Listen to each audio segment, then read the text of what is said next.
Yeah. Do you want to zoom in on the article? Because it looks really tiny on my screen. Yeah, just give me a second. Yeah. Do you think? What the fuck? Oh,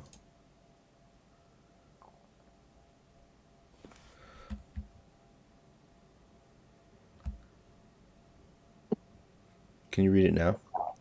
Uh-huh. Yeah, much better. All right, so what this is about is Gordon Ryan, king of no gi, number one Mhm. guy, etc. He got sick and with a really strong case of strep throat.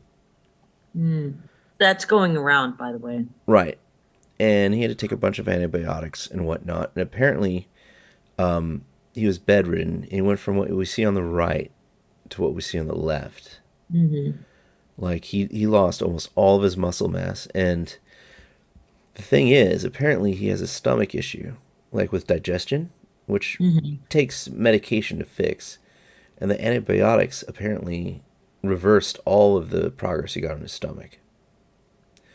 So his athletic capability just tanked.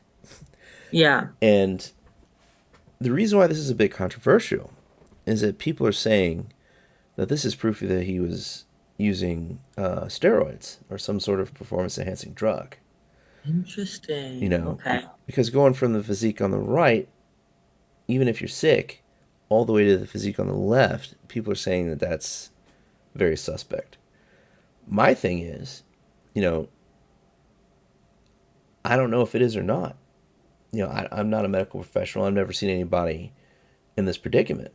Yeah, So, and how many people who are saying this are medical professionals? right. It's completely possible that he's been juicing and using whatever, and this is the result if you get sick. But Yeah, how long was it again? 40 days? he was on the antibiotic treatment for 40 days. How long was he in the hospital and bedridden? You said 3 months? That's what I remember, but That I mean, 3 months is a really long time. right. Hmm. And I mean, yeah, unless you're a medical professional, you know, you can always just guess if someone's been using um juicing, as they say. But oh, he I it's know been from go ahead. he's quote two his months. quote here says it's been 2 months since he's been able to do any intense activity. Intense activity, interesting. Okay. Hmm. As opposed to like any activity at all. Right. So that implies that he's been able to do something, just, you know, nothing Uh in. this will make 3 months of zero activity and 5 months of no training. Mm, that's a Yeah. really long time. So I know from personal experience, you know, I, when COVID started, the pandemic hit, I did not go to the gym. You know, I was being a little paranoid. And I just spent a lot of time outdoors, but I wasn't training jujitsu. I wasn't weightlifting anymore. Just mostly doing a lot of outdoorsy stuff, hiking, backpacking, whatever. Um, Relatively low intensity compared to what I was used to. And then I got pregnant, and that, you know, further inhibited any training that I was going to do. So pretty much over the course of like 2 years, I lost a lot of muscle mass. Hmm. Um, and I could not, I mean, you know, I would say the past year, I've actively worked toward building that muscle back. But it's just, I know from personal experience, you lose your muscle mass or your cardio or whatever, your fitness level like that. Man, just a week or two of being sick or of, in my case, being pregnant, you know, I mean, you just lose it so quickly. I can't say how much my body may have changed, but I know for a fact that my muscle, my strength and my cardio, especially my strength, went down um, really hard. So I don't think it's too far-fetched for him to have made that transition in 3 or 5 months. Um, and also the other thing I want to point out is like pictures, lighting, who knows if the original picture on the right that you showed initially at the top of the article, who knows how much that was photoshopped or how much lighting played into that. Um, we always forget that part, but that's important in showing how ripped someone can look, right? Um, versus, or if they're dehydrated or if they haven't eaten or whatever, they look a lot, more ripped and skinnier and more fit or whatever than on the normal day to day. So I don't think me personally, but I'm also not a medical professional, so I can't say for sure with 100% certainty. I don't think it's too far fetched for him to have made this transition in 3 to 5 months of being sick Yeah. and not training. I Uh, don't. I don't think it's improbable. I don't. Yeah, I agree with you. Like I had to cut out my weekends like we discussed off camera. And even with that, like I've gained a little bit of weight and I can tell that I've lost a little bit of muscle mass when I'm rolling. And it's been what, like a month, 2 months now? Mhm. So if he couldn't do anything, I agree with you. I can totally understand and see him going from the physique on the right to the physique on the left. Like juicing or not, you know. Um, but he And again, lighting. I mean, right. I'm just looking at You this know, picture, and it's like lighting plays such a big factor. yeah, and he Look looks at all like the shadows. But anyway, yeah, it looks like he just finished lifting in the one on the right. In the background, you can see right. weights, so he's probably all puffy from weightlifting. The crazy thing is the picture on the left where he looks really small. Mhm. Him and I are the exact same weight. Like, and He the doesn't look that small to me. right, Like he looks like he still has muscle, right. He's and 200. he doesn't look, unfit or whatever. He just looks like he's lost definition and that's it. Right. He's 200 pounds on the left. And well, 201. I'm He's 203. also not posing. Right. And I'm 203. So he could still do damage on the left if he Yeah. if he if he had to. So yeah, I just think And at people. the end of the day, when it comes to jujitsu, skill is what wins. It's not about how big you are or how muscular, it's about your skill level and your expertise. So I feel bad for the guy, and people are, I mean, if he's never been accused of taking steroids and now all of a sudden he is because of this freaking picture, I feel bad for him. We're Mm, like, wow, now I got to defend this after everything I've been through. I also have to defend this. Like people are just so cruel sometimes. Like, just be like, hey, congrats, you made it through. yeah. Oh, there's extra. Congratulations that you managed to overcome this obstacle. He doesn't look good at all. Right. I mean, it's just, it's our health is number one, right? And when we lose that, everything else falls. Yeah. I mean, love him or hate him. You know. I feel like. Okay, I don't know him. I mean, like, I follow UFC, but not that closely. Oh, this I isn't. just think for anybody. He's not a UFC guy. He doesn't do MMA. He just does Oh, okay. no gi jujitsu. But love him or hate him. Let's. I think people should just tone down the steroid talk. He's obviously going through a health issue, and he is a little mouthy, but a lot of people are. And he's gonna bounce So back, I'm sure. I'm sure he is. yeah. So there's this person I know. I know the rules of this podcast. I'm not allowed to name any names, but there's somebody I know who um owns a gym in DC, and he grew up with leukemia, and he managed to like battle through that and overcome it and use jujitsu to help make him stronger. So I have like the most confidence in this guy since jujitsu is already in his life Mm-hmm. that he's gonna bounce back. But yeah, I don't know why people always want to jump to steroids. They just see a picture and they're like, oh, and they forget that lighting and posing are Well, and such, you know, yeah. it just popped in. It. I'm remembering things. I do recall that somebody was saying that he was accusing somebody else of being on steroids, so it's probably a tit for tat kind of thing. I know I don't doubt it though. I don't. Yeah. People throw all kinds of comments out there. So moving on, Hmm? it's the Booze and BJJ podcast. We're doing a short one today, and I still can't drink. Hmm.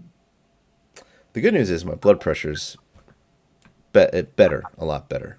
So I'm no longer in the danger zone for that, which is weird because I never thought I'd be in a danger zone for blood pressure issues. But Yeah. anyways, Yana, how are you? Especially with your lifestyle now I know all I do is work, pick on and my work out. kids, and work out. Yeah. Work, pick on my kids, work out. That's probably it's age, probably. Yeah. Are you calling me old? You're getting older, Yeah. Do you know how old I am? like near 50. What? Seriously? No, 40? I just turned 43. Oh, 43. Okay. Why does everybody think I'm 50? Because you're very wise. Fine. I'll take it. See what I did there? Hey, Mm-hmm. I get those points back, right? Um, yeah, I know. Booze and BJJ. Yeah. I'm drinking my wine, being fancy schmancy, and I had a good training week, getting back into things. Yeah, no, I mean, we always have those days where we're like, man, do I even know jujitsu? And I definitely had a couple of those days this week, and that was really hard.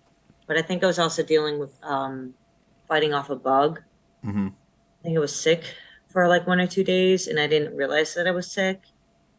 And I was like, why do I feel so weak? Why do I not know how to do jujitsu? There Why was is this so hard? there was a couple times during our Tuesday Thursday class where I saw you rolling with someone. Maybe it was just Tuesdays, and I was like, I wanted to walk over and grab the guy by the neck and be like, dude, tone it down. I was like, Bro, that was Tuesday, and I was like, I felt like I was fighting for my fucking life. Excuse my French, my German actually. But um yeah, I was in the Shark Tank and I felt like people were just after me. mm-hmm, And I told Sugi ahead of time, our coach, ahead of time, like, feeling kind of tired today because I worked out before I came to the gym. Not right before, but like earlier in the day. So, like, my arms were already tired. mm-hmm, And then he was like, oh, we're going to do passing guard drills. And I was like, man, I'm already tired. mm-hmm, And here's the thing about being a higher belt, you always got to be humble mm-hmm. because there are still like white belts out there who will use their strength and whatever previous experience they have against you. And you're going to feel like, do I even know jujitsu? And that's the day I'm referring to when I say, like, I had a couple of days where I didn't know jujitsu. That was one of those days where I felt like I wasn't doing my technique. And even Sugi, I think he could tell that I was getting really frustrated at some points because these guys were just like, that's the thing about like white belts. They just use so much muscle. And if they're heavier than you, it's just like such a fucking drag, man. Yeah. So Um, real quick for our viewers, Yana was rolling with a guy who was, I think he was roughly about your size, but heavier. but yeah, heavier. But this dude was going crazy. Like, He was the one I was like most frustrated with. Yeah. I thought he was legit, like, I thought it, from my perspective, it looked like he was legit beating you up. Like, Trying to. I thought you guys were just stopped rolling and would just start brawling. And I was getting a little angry. I was like, should I go over there? I'm gonna go over You're talking there. about the new guy? Black Key. Man, I can't remember the color of his gi. No. I saw you get frustrated Did with he seem older or younger? the younger guy. Younger. Oh my God, yeah. Yeah. And then the thing that got me the most is that he made me tap with an illegal move. What did he do? He did an ankle lock. And I'm like, you're a white belt. You shouldn't be doing that. I Like a think I talked about this. like a Like straight ankle lock or like a toe hold? straight ankle lock. White belts can do that. Can they? Yeah. I thought that was illegal. No. Yeah, no, it wasn't a toe hold, no. But the other thing about the passing guard drill is that you're not, I mean, maybe I'm just being a little bitch right now, but I mean, the other thing about it is that you're not trying to submit the other person. You're just trying to pass their guard. Right. You know, sweep, pass, get your points, that's it. But he couldn't pass my guard, so he resorted to getting my ankle. So I was like, whatever, I'm done. Because we had been going at it for like A 10 while. minutes. Yeah. Yeah. And at that point, I was like, whatever, you can have it. That's fine with me. Whatever. Um, yeah, there were a few points where he just like he was very aggressive.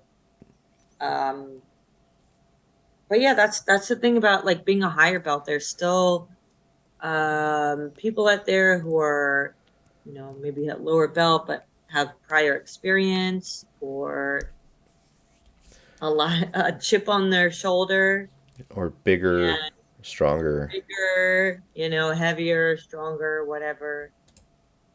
And you might not always win, and it hurts the pride. I'll admit that, but you know, it's whatever. Yeah. Um, so let me tell you what happened to me that night.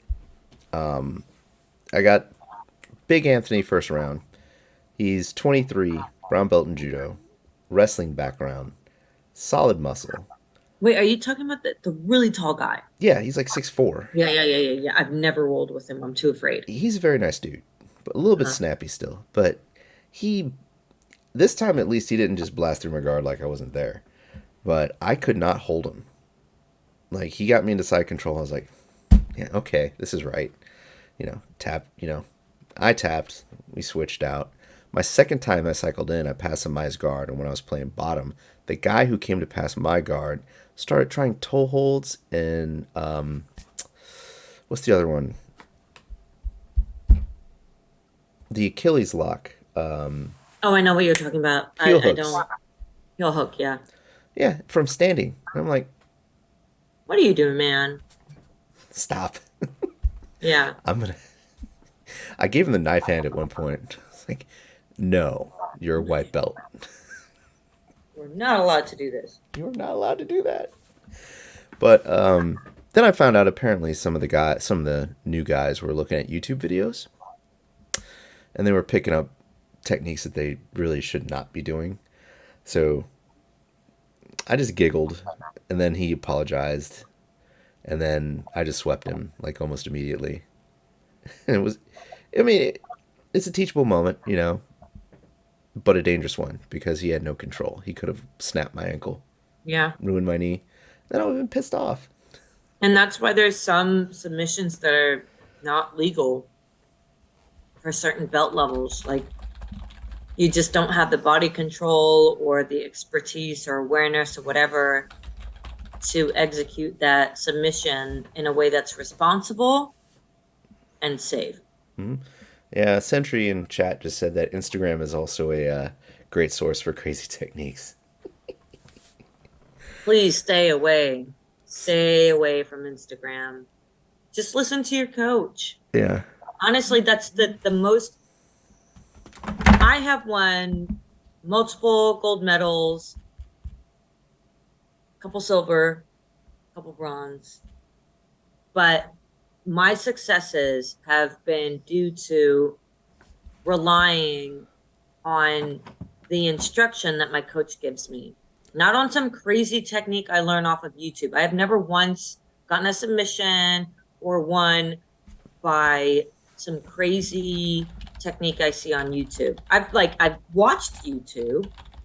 I don't think it's bad to watch YouTube and like learn new things, but um if you know you want to be a long term champion, you should listen to your coach and learn their technique and what works for them and stick to that because they know what they're talking about. That's, they're a gym owner and a champion of jiu-jitsu for a reason. So that's the way I see it. Like that's the way I see Sugi anyway.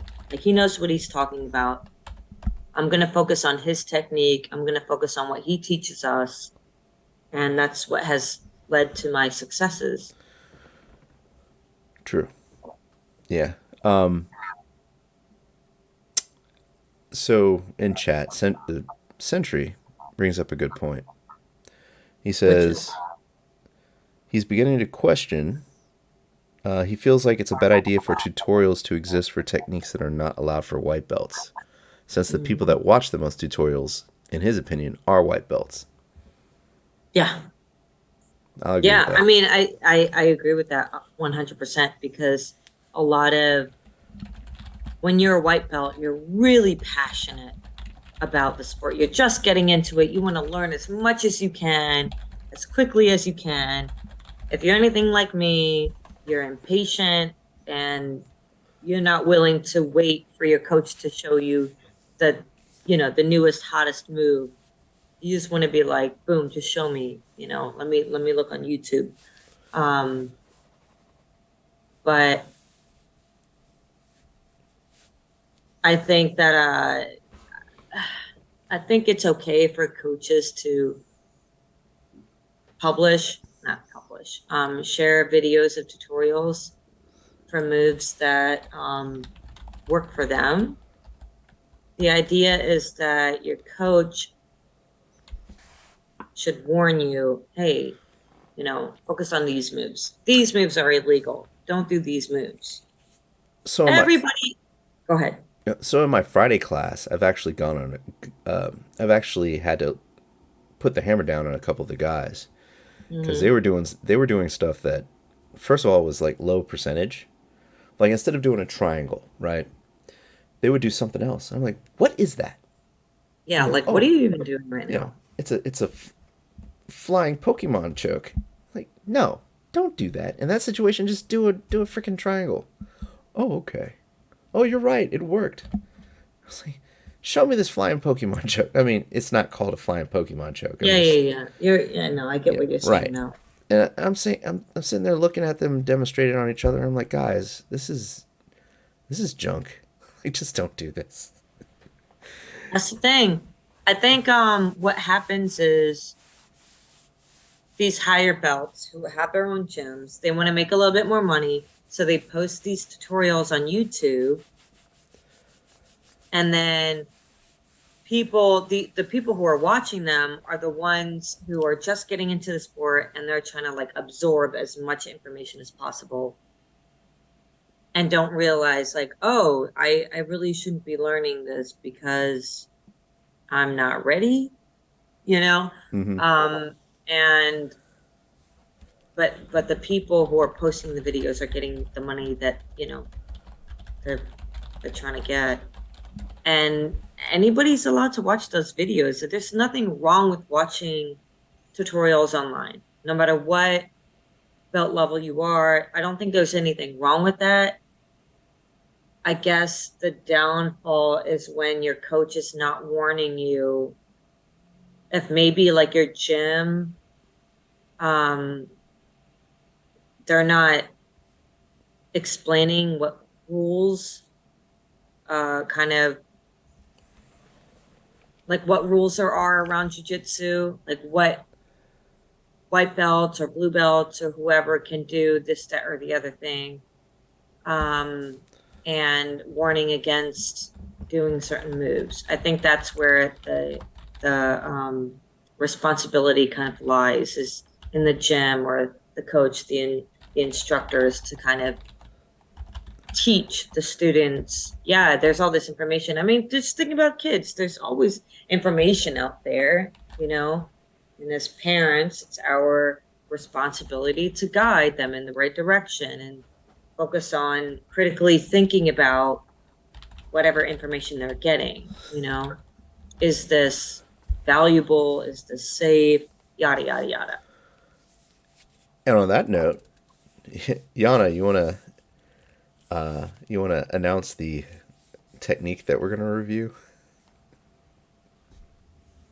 Do you remember it? No. The ham sandwich. Oh yeah, I never looked into, I never saw that video.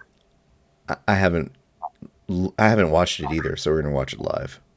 All right. Yeah, one of the guys that I'm we curious because, yeah. I mean, you saw our gym's chat. One of the guys posted Mhm. about that Yeah, but stupid. I didn't watch it. I was Yeah. busy. So we're gonna watch a video from Knight's Armament. I like Knight's Armament. I think it's Knight's BJJ, something like that. I like their videos. I like their technique videos. So we'll see what they have to say about it. Just give me a second.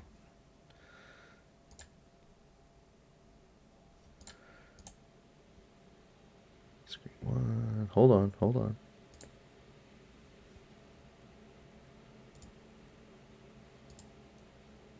There we go. Night Jiu-Jitsu. So the title of the video is How to Make an Effective Ham Sandwich. But it's actually a submission. So let's see what they have to say. What's up, guys? It's Eli, and we're here at 55 with my man Adolfo, and we were talking about some ham sandwiches. I can't hear going it. through that. Excuse the screaming in the background. There's Um, But do I you, don't know if that's the case for anybody else who's watching. can anybody in chat hear the audio? Or do you need to, I mean, we don't really need to hear the audio, do we? All right. I don't know. Oh, they hear it in chat. Okay. That's fine. Yeah. there's always so much going on over here. Right now, there's like a fitness class. Some people are fighting in another room. Anyway, the ham sandwich thing has really kind of had a resurgence. I feel like lately, it's very popular at different like waves of time. And I think the big thing is like anytime slicers start to get a rise in popularity, a lot of times that's dictated by what the popular passing style is at the time. So It's a calf slicer. It's a fancy calf slicer. what you see with people doing a lot more body lock passing these days and a lot more like pressure I want to passing and see it stuff, though. someone's upper body Yeah, gets a whole lot of this I'm gonna have to core post in our movement gym in chat half or whatever it is. for When the your upper guys body not to is a do little bit this more restricted because with the movement, we're when gonna you have a tons of little more injuries. freedom with your legs, that's what the ham sandwich and yeah, the ham sandwich mostly is really valuable for because you don't really have to have a lot of upper body movement. So you can set the submission up like 90% just with your lower body. So here's an example of how this works. So the one that I like a whole lot, and I play this a lot from deep half. Deep half can come from me instigating off of a knee shield or me getting into it off of other kind of pass prevention or half guard play. So from here, what I'm looking to do is I'm going to go knee shield inside like this. The powerful thing about knee shield is that I've got this strong frame piercing his chest right here. I've got my feet kind of stacked or locked here in the back, and I'm hooking his bottom leg. So I'm controlling immediately his posture to some degree and not letting him smash me, and then also controlling his hip hinge a little bit as well. This arm over here, my two arms are stopping him from cross-facing me, so this is valuable as well. So I've got a lot of strong frames. Now, if I manipulate the structure by going here and I'm going to dive inside and I'm going to try to pull him up and over me. So the result here, a lot of the time, is when I pull him up and over me, if he doesn't want to just get swept directly, he's going to post like this. Next thing he's going to typically look to do is he's going to start correcting I his mean, posture. so far it looks like a deep half. I think it's initiated from deep half. Okay. That's what I got from it. But we'll see. Kind of on me here, so his hands now will become free and he can start trying to attack or counterattack me. So the big important thing for me to do is make sure my arm is hidden or tucked or at least tight to my body so he doesn't start scooping for underhooks right away or very easily. The next thing I want to look to do from here, there's different sweeps I can start to look for. This foot here now, I can start to lift and try to scoop my way out and start to look to think about taking his back. But a really good attack from here is going here like this, testing his balance for him a little bit. I lift with the back leg, insert the front leg here, and then I'm going to shoot. I do this leg kind of move out. all the time, So you like see now using my your leg is making feet this to full kind of shape. Now hook watch. and staple. Invaluable skill. Like people always forget about their feet and whether it's extended or flexed. Mm-hmm. But I'm telling you, flexing your feet in the right way and using that to move your opponent's limbs, invaluable skill. Invaluable. Like you'd be really surprised at how much of a difference you can make in your technique. Um, if you just know how to use your just the extend and flex of your foot. It's crazy. Mm-hmm. I saw one of the guys at a, I'm not gonna say where, but he's trying to play butterfly guard without his feet flexed. So his opponent was just like slipping out of it. It was hilarious. But anyways, let's continue. Watch this here, how I pull his foot Just back want to into my hip pocket. Right Wow, over here. This way. yeah. So now, I could once this is definitely pulled back here like this, I figure four, and now I hug his leg and I squeeze. I can here definitely like that. see It's this really causing awful some on intrigue. his leg here. Now, This is not a white belt move. Please do not attempt this at home or in your gym if you are a white belt Yeah, or even a blue belt. both the participants here are in danger of knee injuries. Yeah, the guy on the bottom with the way his knees is right here. Yeah. If he doesn't have flexible hips, his knee is going to get shot. And even when he's applying it, depending on how the guy on top reacts, there's still a risk of knee injury. And the I dude don't on think I would. yeah, the dude on top, like even though this is supposed to be a calf slicer, it's like right behind his knee. Mhm. That's painful, like dangerous too. if he doesn't have to sit here and let me break his leg. He can give into the pressure, which requires him going this way. If he starts to go in with the pressure, it's going to turn into at least a sweep. I can come up to the top and still probably finish the ham sandwich. Or on the way out, he can give me this leg too, which is nice because now we can turn this into a backside 50-50 style heel hook as well. So this is not only how I can. Some people set watching this position video are like, what the and, fuck just where's- happened? Yeah. They're like, I saw limbs, I saw feet, but I don't know what I just saw. Yeah, I mean it's definitely like a physical language. If you don't speak said language, you don't know what you're looking at. Yeah. Wow, that was really I don't think I would ever. I mean, I could maybe see myself doing that, but it seems really very risky. Sentry put in chat. She didn't have to call me out like that. Oops. He's a white. You're a white belt, right? I mean, we all were white belts at one point. Oh yeah. He's fine. Do you want to watch the Yeah, rest of this? all of us have been there as a beginner at some point. There's no judgment. Oh, he started 2 months ago. Yeah. Okay, Century, please do not try this move. Please. Yeah. For the safety of your teammates and yourself, do not. Yeah, we'll help you, dude. Yeah, if you have questions about anything, you need help us with that, with whatever, just let us know. Yeah. Yeah, good. Straight. I've seen people get messed up even with straight ankle locks. But yeah, just apply them very carefully. Yeah, it's no joke. It really isn't. Yana, do you want to finish off this video, or It's up to you. You're the host. yeah, let's see what else they can show really us. effective to go into the ham sandwich and use the ham sandwich as a submission itself. I can also use it as a sweep or a subsequent leg entanglement. I'm not quite sure what is it called, a ham sandwich? That's one really. It's called a ham sandwich. Huh, okay. I'm not sure why they call it a ham sandwich, but Yeah, I was wondering like who coined the term. somebody was just probably being funny. Helpful Yeah. good way. A little simpler of a way than to do that, because that is a few steps, a little convoluted. The simpler way is off a butterfly guard. A lot of times when I'm just going to butterfly sweep the guy, what will happen is I'll go to sweep him and he'll post. Sometimes I'll lose the arm that I should be holding on to so he doesn't fall, and he'll kind of post out here. The result of that is this leg is still light because I'm hooking it. So it looks something like this here. So I'm going to start to sweep here this way. So look at how this lifted now his leg. Now, even though I lost this and he's posted out over here, I can still elevate that leg, and it's a little floppy. So the next thing I want to look to do, since this arm failed at holding this arm, then I'm going to shoot this arm for his leg, right? So I reach down between my legs, I pull his foot back into my pocket like we did before, and now again, I'm going to figure four my two legs, swim inside, and again, if I grab it, hold, and hug around his thigh, I can get the submission possibly, or we get into that same resulting scenario as we did before, where if he doesn't want me to get that submission, he's going to have to let me sweep him or get the other leg.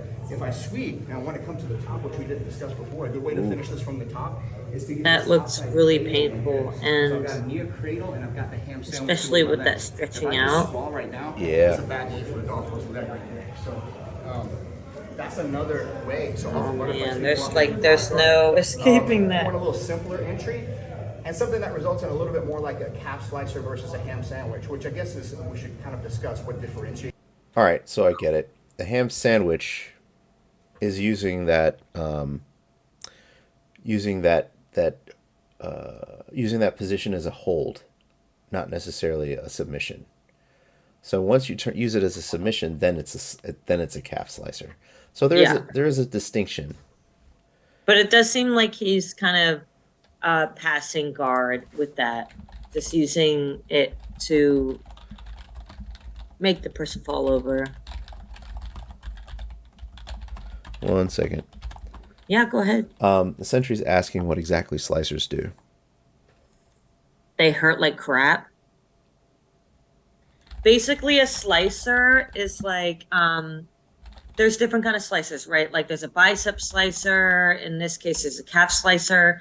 When you're saying slicer, it means that you are taking some part of your limb, whether it be your forearm or your calf, and you are making it perpendicular to a major muscle on the other person's limb. So in the case of the video that you saw, it would be their calf or their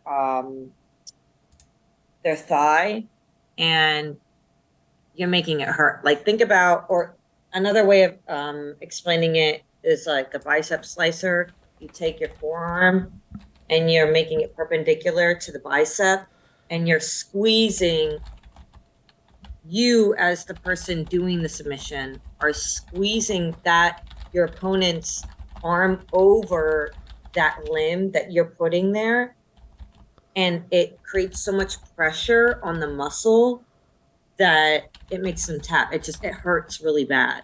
So it's not really like a debilitating submission insofar as like you're not injuring their their joint, you're not choking them out and making them pass out. It just freaking hurts. That's all a slicer does. It really hurts. But you're not really you're not like causing a substantial injury to the person in the way that a choke or a joint manipulation like a Kimura or an Americana does. Those can cause substantial injury to a joint, but slicers don't. But they really hurt. Well, and that's what makes it tap. If you don't tap, or if they're applied very quickly, they could hurt your bicep or calf. I mean, yeah, they could bruise the muscle, which sucks. Which sucks, yeah. But it's like I said, it's not like a sustaining. It's not a long-term injury that you're giving to your opponent in the way that a Kimura, Americana, or like a ankle lock or a knee bar or whatever, any kind of joint manipulation type submission would do. Like those kind of submissions will could like if done either incorrectly or if done without the person tapping in time can cause some major injury that might require surgery or just a really long recovery period. But a slicer, I don't know, I just that's just mostly just bruising the muscle, honestly. I hope that answers the question. I think I've seen this one. Yeah, it's a tutorial on bicep slicers. So if you see how he puts his forearm underneath the guy's arm and up Yeah. against his bicep and then applies pressure into it, that would be a bicep slicer. I guess it could be, it could sustain a long-term injury if the person doesn't tap because it puts so much stress on that elbow that the elbow joint could pop. But most people tap like way ahead of that, way ahead of time. Yeah. It just hurts. So Yo does bicep slicers to Yeah. everybody. Yeah. He does a lot of interesting things. So funny story. I have his brown belt. What do you mean? His belt, I have it. He forgot it? So yes, And no. Yes and no. and no. I'm not going to get into that, but I have his belt. Apparently, he heel hooked someone, and that person heel hooked him back. Yo tapped, and the person who got him to tap took his belt. Ah, That's what Yo told me, or told our chat. So I'm not sure if it's true. And said person who took his belt gave it to me to get back to him. mm. So that would be fun if that was a thing, where if you submitted somebody, you had the option of like snatching their belt. It's like flag football. Flag football. Yeah. Yeah. Yeah. So, but anyways, guys, Yana and I had a just sometimes we get a little bit into a discussion before we start streaming, and it is late and it's about that time. So we're gonna cut it short tonight. Next week we'll have a full hour of the show, maybe a little bit longer. So tonight is going to be a short one, and that's okay. Yana, final thoughts. Do not try this at home when you're watching random jujitsu tutorials online. Please consult your coach first. That is my parting wisdom. Yeah, my parting wisdom is don't go crazy on people while you're doing guard passing drills to the point where the big 200-pound dude behind you wants to grab you by the neck. Just don't do it. Yeah. I don't Yeah. like being a mat enforcer, Yeah, that also. and don't pick on my friends. I'm too old for this, and I'm not 50. So, anyways, I'll see y'all next week. Have a Bye, good night. everyone. Bye, Yana. Bye, Thomas. Talk to you later. See you later.